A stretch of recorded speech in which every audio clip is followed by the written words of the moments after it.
Have you ever noticed that anytime you ask a yes or no question, your intonation goes up? Is it raining? Is your dog friendly? And for any other question, your intonation goes down. What time is it? What's 2 plus 2? You generally wouldn't say, what's 2 plus 2? Or, is your dog friendly? It's just one of my favorite illustrations of how language operates beneath the surface of conscious thought. And that's what this video is about, the weird relationship between how we think and how we use language. Another rule that you were never taught but always follow is the royal order of adjectives. If I told you I saw a black, cute poodle, your brain would recognize my mistake immediately. What I should say is a cute black poodle, but why exactly? Well, it's because adjectives need to go in this very specific order. So in a sentence, that would be, my one beautiful, big old round black Canadian plastic racing poodle. Even though you'd never hear this many adjectives in a row, it still intuitively feels correct. Whereas if I said, racing plastic Canadian black round old big beautiful one, my poodle, you'd just be hearing a list of words. And the interesting thing about this rule is that it's not a prescribed grammatical rule. Nobody decided this should be the correct order. It's actually our brains that want to put things in this order. And there is a logic to it. We naturally want a description to start with the most general or subjective information and move towards more specific and objective information. A beautiful blue sky is slightly less work for our brains than a blue, beautiful sky, simply because knowing the speaker's feelings up front helps us to paint a mental picture. So it would seem that the structure of language reflects the innate structure of human cognition, which makes sense. But there's a chicken and egg question here. Do we speak a certain way because we think a certain way, or do we think a certain way because we speak a certain way? Some linguists argue that the structure and vocabulary of a language shape how its speakers actually perceive the world. This is called the Sapir-Whorf hypothesis. Some languages actually don't have words for left and right. Instead, they use cardinal directions, north, south, east, and west. So it just makes you wonder if the people who speak this language have a fundamentally different concept of spatial reality. I think the coolest example of this is the Aymara people indigenous to the Andes. Whereas most languages look forward to the future with the past behind, the Aymara do the reverse. The future is behind them, and the past is in front of them. And if you're thinking this conceptual metaphor makes less sense than the one you're used to, consider the fact that the past is known and therefore can be seen and understood, whereas the future is unknown and therefore unseen. And this reflects the general worldview of the Aymara that the past is an important source of knowledge and wisdom. It's just a nice example of how even the apparently obvious assumptions made by language are kind of arbitrary if you really think about it. Western philosophy has always been interested in language because it's the primary tool that we use to understand the world and to express thought. But one of the big challenges for philosophy is the paradox of definition. The fact that there are no words that have an absolute self-evident meaning. If you try to define something, you inevitably end up relying on other definitions.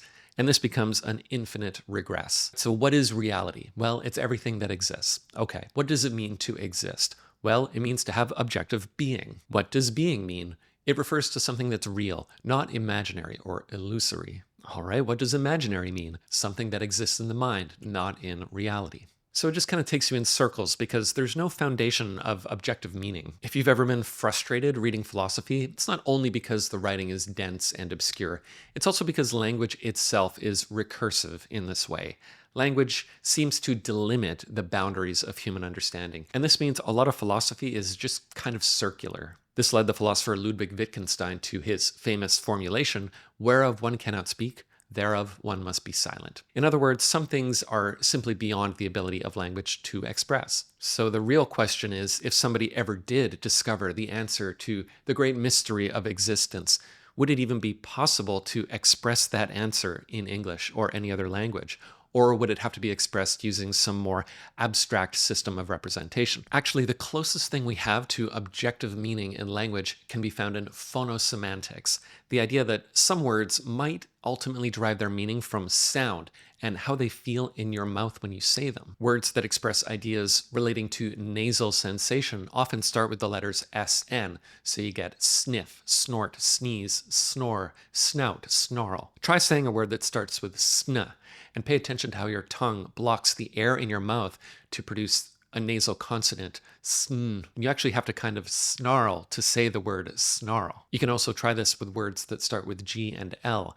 The gl sound is much lighter and more delicate, so it gives you words about smoothness, like glass, glide, gloss, glaze, or words about light, glow, gleam, glitter, glisten, and so on. Some linguists believe that the words mama and baba were actually invented by babies. The easiest consonant sounds to make are m, b, p, and the easiest vowel sound to make is just so naturally ma is one of the first sounds babies tend to make, and they tend to vocalize when they want their mothers. So we've come to interpret the utterance ma as a word for mother. So then fathers get second place with the slightly more strenuous baba or papa. Not the mama. And this theory is supported by the fact that the M sound is found in the word for mother in many unrelated languages around the world. It's a good reminder that language is an embodied process as well as an intellectual one. It's also kind of funny that babies have given us a stronger foundation for objective meaning than any of the philosophers ever did. While we're here, did you know that we don't really pronounce vowels in English,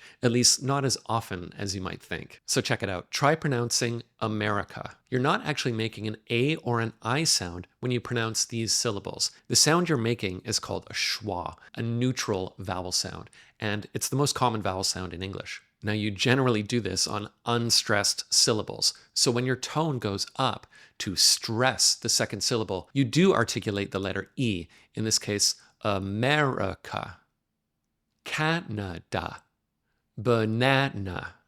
You can really hear this difference in how you pronounce photograph as compared to photography. The irony here is that non-native speakers tend to pronounce English words with the correct vowel articulation, which to native English ears sounds like a foreign accent. And it just shows that letters and sounds don't even correspond as neatly as we tend to assume. As if this wasn't confusing enough, there's also the problem of paradoxes. The simplest one being the liar's paradox. This statement is false. The philosopher Bertrand Russell was very interested in this kind of paradox. He came up with one of his own called the barber's paradox. The barber shaves all those who do not shave themselves. But who shaves the barber? If the barber shaves himself, then he shouldn't. But if he doesn't, then he should. Now, you can actually break down the logic of language into formulas, and this does to some degree eliminate some of the ambiguity of language. Consider this straightforward-looking statement. The present king of France is bald. It seems totally fine, except there is no present king of France. So you could ask, is the statement true? Is it false? Is it meaningless? And Bertrand Russell would reformulate this as, there exists an X, such that X is the present king of France, and for all individuals Y, if Y is the present king of France, then Y is identical to X, and X is bald. And yeah, despite sounding more complex, it actually does clarify the logic of the statement and makes it easier to discern its falseness. This harkens all the way back to Aristotle, friend of the channel, an inventor of the syllogism in which a logical conclusion is deduced from two premises. So the classic example goes, all men are mortal. Socrates is a man, therefore Socrates is mortal. So long as you keep the structure of the syllogism intact, you can swap the terms out and the statement will always be logically valid. So all dogs are animals, poodles are dogs, therefore poodles are animals. And so long as the premises are both true, then the conclusion will necessarily also be true. This is called deductive reasoning. Now, some syllogisms are logically invalid.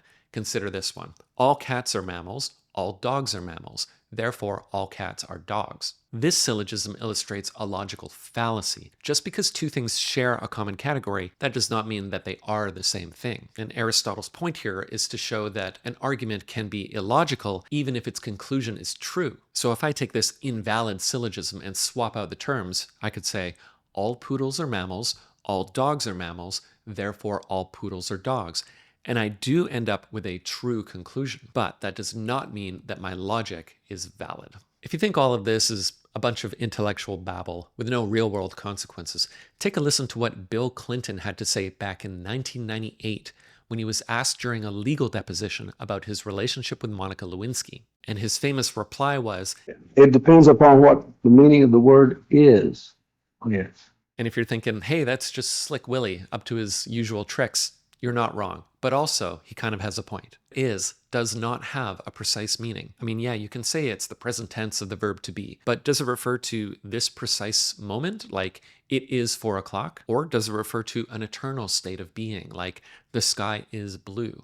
I mean, is can even indicate a future state, like the meeting is at 3 p.m. So the word is does actually pose a problem for lawyers who might want to make an absolute determination about a state of being. And it provides a convenient linguistic escape hatch for politicians caught lying under oath. Maybe if Bertrand Russell was at the deposition, he could have asked Bill to confirm that there existed an X such that there was a relationship between Clinton and Lewinsky. An X occurred in the past. Yeah, try getting out of that one, Slick Willie. Another group of people that cares a lot about the precision of language is insurers, who try their best to describe reality in such a way that minimizes their vulnerability to risk. And in one famous case, billions of dollars depended on the interpretation of one word, occurrence. The World Trade Center was insured for $3.5 billion per the occurrence of some catastrophe. So the tower's leaseholders argued that each plane crash was a separate occurrence,